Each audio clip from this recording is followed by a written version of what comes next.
Qué bueno, Negrita, sobre todo porque mientras usted va adelantando un poquito ahí, nosotros también les vamos contando a nuestros televidentes que Isabel Cristina Restrepo está con nosotros. Ella es neuróloga y el tema que les habíamos anunciado, la esclerosis múltiple, la verdad es que es, digamos, como bastante preocupante porque a veces no tenemos conocimiento. Así que tenemos, claro que sí, mucho rato para ustedes, sobre todo para recibir dudas, inquietudes. Así que vamos a recordar líneas telefónicas, ¿cierto? Claro que sí, se pueden conectar con nosotros en la línea nacional 604-232-3903, en la línea 018-051-5015, esa es la nacional, la que les acabo de decir es la de Antioquia, y al WhatsApp 311-733-6622, ahí nos pueden preguntar de todo.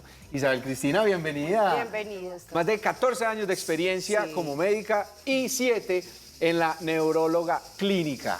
Ese tema bastante importante que, pues, es muy relevante el día de hoy. ¿Qué podemos hablar de la esclerosis múltiple? Las personas pueden estar diciendo, ¿qué es eso? Ok, muchas gracias por la invitación. Buenos días para los televidentes.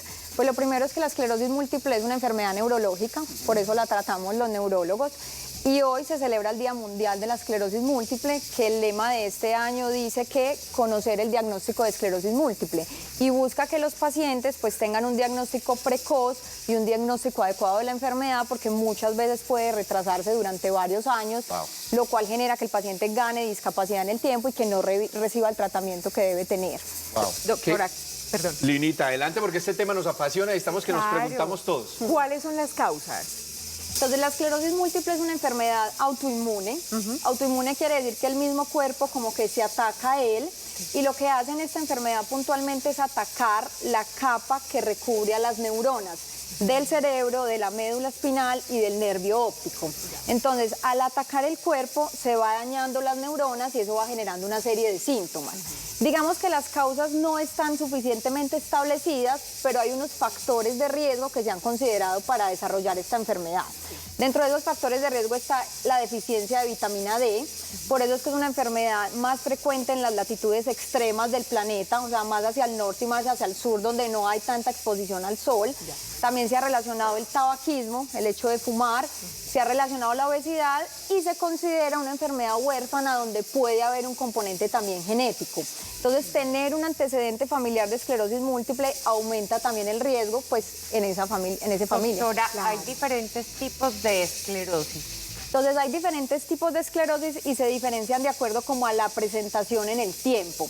La más común es la que se conoce como esclerosis múltiple recaída, remisión o recurrente remitente, y esa es en donde el paciente está bien, no tiene ningún síntoma, en algún momento hace una serie de síntomas que puede ser dificultad para hablar, parálisis de un nervio de los ojos, pérdida de la visión por una neuritis óptica, que es una inflamación del nervio, dificultad para mover alguna parte del cuerpo, sensación de entumecimiento en alguna zona. Es claro que esos síntomas tienen que durar un tiempo suficiente, normalmente más de 24 horas, y en ese tipo de esclerosis sucede como un brote o una presentación clínica. El paciente se recupera, pasa un tiempo bien, vuelve y hace otro brote. Esa es la más común. ¿Qué pasa con cada uno de esos brotes? Que el paciente va sumando discapacidad. Es decir, si tú en el primer evento hiciste dificultad, por ejemplo, para mover un lado del cuerpo, lo más probable es que queden algo de secuelas. Y así se presenta esta enfermedad. Ya están las formas progresivas, en donde está la primaria progresiva y la secundariamente progresiva. La secundariamente progresiva es cuando el paciente que tiene la forma inicial, que son brotes, va sumando discapacidad en el tiempo sin necesidad de tener claramente esos brotes establecidos. Y la forma como más catastrófica es la primaria progresiva, que es que el paciente desde el principio tiene discapacidad, va sumando cosas neurológicas, pero no es claro que haga un brote que uno pueda como tratar puntualmente. Doctora. La esclerosis, ay, qué pena, mi amor. Hágale ahorita. La esclerosis paraliza parte del organismo, los músculos lisos por lo general, pero también puede paralizar músculos estriados. Sí, lo que sucede realmente es un daño en el sistema nervioso, que es el que controla el movimiento, que es el que controla la sensibilidad. Entonces, claro, finalmente el paciente va a tener debilidad, que es compromiso muscular en distintas partes, pero lo que está dañado son como las neuronas que le dan las órdenes al cuerpo de recibir la sensibilidad, de tener movilidad, de controlar la marcha. Todos esos síntomas los puede dar la esclerosis. Perfecto. Doctora, ¿Cómo hace uno para prevenir esto? Uno normalmente no tiene en su catálogo de doctores, voy a ir al neurólogo hoy, Sí, no. esta semana voy a ir, uno va cuando algo ya se presenta. ¿De qué manera podemos prevenir llegar a un punto que sea delicado? Entonces, lo primero es identificar los síntomas, porque es como es una enfermedad que no sabemos exactamente qué la causa.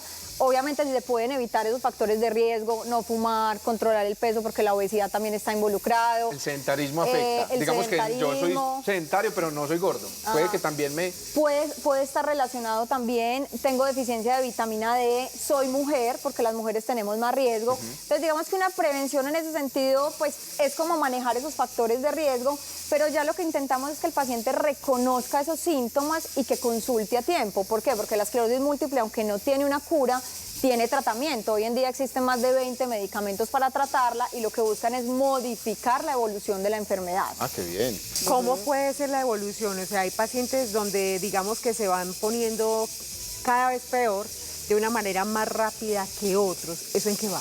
Entonces depende mucho de lo que les hablé ahorita como del tipo de esclerosis. Sí. Normalmente los pacientes que llamamos secundariamente progresivos o primariamente progresivos son pacientes que van a tener discapacidad cada vez más pronunciada y se van a ir sumando cosas. Por ejemplo, inician con dificultad de la marcha y puede que finalmente terminen en silla de ruedas.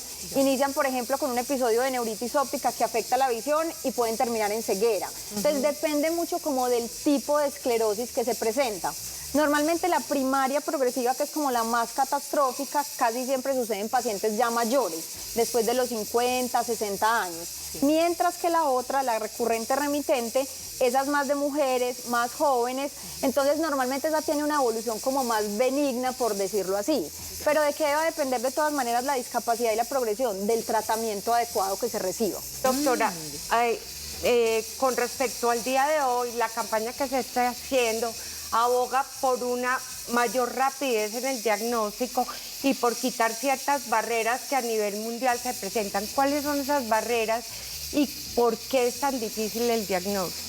Pues de entrada la barrera más importante es que es una enfermedad huérfana. Entonces las enfermedades huérfanas son No muy las desconocidas, la gente no se educa en ellas, incluso los mismos médicos ni siquiera sabemos porque muchas veces la gente confunde esclerosis múltiple con ELA o esclerosis lateral amiotrófica, que son cosas súper diferentes.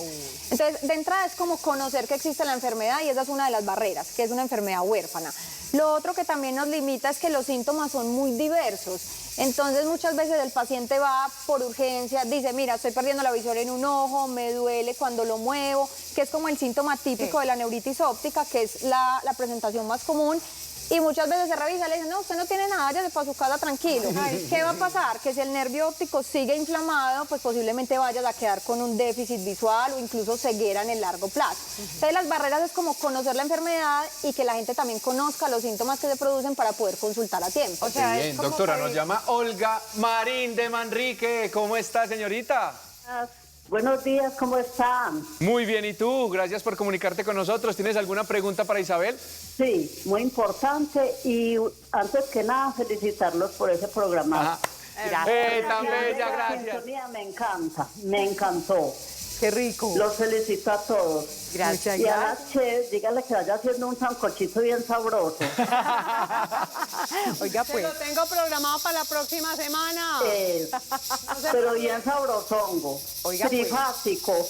Trifásico. Alice los ingredientes que el viernes de la próxima semana Claro. se lo tengo. De una. Olga, Bueno, mi ¿tienes...? pregunta para la doctora. Por favor. Acabo de llegar a sintonía, ¿cierto? Entonces tengo una duda en cuanto están hablando de la esclerosis. Ella mencionó una palabra que dio un brote. ¿Es un brote en la piel o es un síntoma? Olga, muchísimas gracias por comunicarte con nosotros. Escucha la respuesta de la doctora frente a qué se refiere con brote, doctora. Muy importante hacer esa aclaración. Brotes nos referimos como a manifestaciones neurológicas, brotes de déficit neurológico. Entonces el brote puede ser pérdida de la fuerza en alguna parte del cuerpo o en una extremidad, dificultad para controlar los esfínteres, el tema del nervio óptico, que es perder la visión de manera progresiva, hay una cosa muy frecuente que es la mielitis y es que se inflama la médula espinal. Entonces todo lo que depende de ahí para abajo va a tener problemas. ¿Qué problemas puede dar? Entumecimiento, debilidad, dificultad para controlar el esfínteres, problemas de la marcha. Entonces brote se refiere como a esas manifestaciones neurológicas, sino que suceden como en ciertos momentos. Por eso le decimos brotes. Doctora, estabas hablando de la vitamina D. ¿De qué manera, y veo que juega un papel muy importante, de qué manera podemos entregársela a nuestro cuerpo? A mí me encanta ponerme al sol y normalmente hago ejercicio en el sol sin camisa para que me den la piel, pero ¿de qué otra forma recomiendas tú obtenerla? Entonces ahí tenemos la discusión con dermatología. Porque ellos me dicen que me pare al sol. Porque obviamente la exposición solar pues de manera prolongada, progresiva, pues aumenta otros riesgos, ¿cierto? Pero sí deberíamos tener una mínima exposición al sol. Ojalá en las horas donde el sol no es tan fuerte, entre las 9 y las 11 de la mañana. Esa es mi hora más o menos, como... cuando no trabajaba mañanas en casa, claro. Pero ya lo hago por ahí tipo 4:30, donde no es tampoco tan fuerte. Eso sería como el tiempo de exposición, porque ¿qué sucede hoy en día? Que pues vivimos en latitudes calientes, pero estamos trabajando, estamos encerrados, no tenemos exposición a la luz del sol. Entonces muchas personas tienen déficit de vitamina D, pero sería la estrategia pues que recomendamos. Hay algunos alimentos que pueden proporcionar algo de vitamina D, pero son muy poquitos, o sea, la cantidad que suministran realmente es muy poca. ¿Y en suplementos la recomiendas? Sí, suplementar. Entonces depende de los niveles, o sea, para uno suplementar vitamina D tiene que saber en qué nivel lo tiene el paciente, eso se hace con un examen de sangre y ese examen le dice a uno si hay deficiencia, si hay insuficiencia o si estamos bien. Entonces, para que vayamos a la fija, ponerse al sol unos minuticos. Sí, si se Claro, puede. empezar así. Y que Exactamente. pegue en la piel, porque Y que no falta pegue. que no, yo me paré al sol, pero tenía manga larga, no Eso. estamos haciendo nada. Sí, o sea, si estamos tapados y nos echamos un montón de protector solar, seguramente no va a haber una buena absorción de esa vitamina. Súper. Bueno, pero ya sabemos entonces que es un cuadro que se presenta, conocimos más acerca de esto, pero no está de más, recordemos nuevamente los síntomas para que cuando las personas identifiquen que eso está pasando con ustedes o con alguien cercano a ustedes o alguien conocido, pues de una vez hagan el llamado y diga, pida una cita con un neurólogo. No está de más. Podemos prevenir muchas cosas y también aprender a manejar esta condición. Entonces recordemos rápidamente los síntomas. De los síntomas muy importante, deben durar más de 24 horas, generalmente duran varios días, porque no puede ser como perdí la visión un segundito, eso ya nos orienta como a otras causas. Sí. Entonces lo más frecuente es la neuritis óptica, que es la inflamación del nervio óptico, se presenta con deficiencia de la visión, la persona empieza a ver borroso, cada vez ve menos, la nitidez de los colores se pierde y algo muy típico es que al mover los ojos para mirar hay dolor en el movimiento. Ese es el más común de todos. Sí. La otra es que el paciente tenga una parálisis de alguno de los nervios que mueve los ojos. Al general esa parálisis, la causa más frecuente de consulta va a ser visión doble. Si yo veo un objeto al lado del otro o encima del otro, eso no es normal, entonces también debe hacerme consultar. Y ya los síntomas en extremidades serían debilidad progresiva de una extremidad o de un lado del cuerpo o de incluso de las piernas hacia abajo, que vaya siendo progresiva, va siendo progresiva, o sensación de entumecimiento, o lo que la gente llama como calambres, también en ciertas zonas del cuerpo. Esos son como los síntomas más relevantes que deben durar ese tiempo suficiente. Bueno, Qué ya buena tenemos información, suficiente Isabel. información. Muchísimas gracias Claro. por resolvernos todas estas dudas tan importantes sobre la esclerosis múltiple. Y bueno, para que no nos vaya a afectar, o si nos está afectando, pues la llevemos de una manera controlada, que sería lo más importante. Así es, doctora, muchísimas gracias. Muchas gracias por la invitación.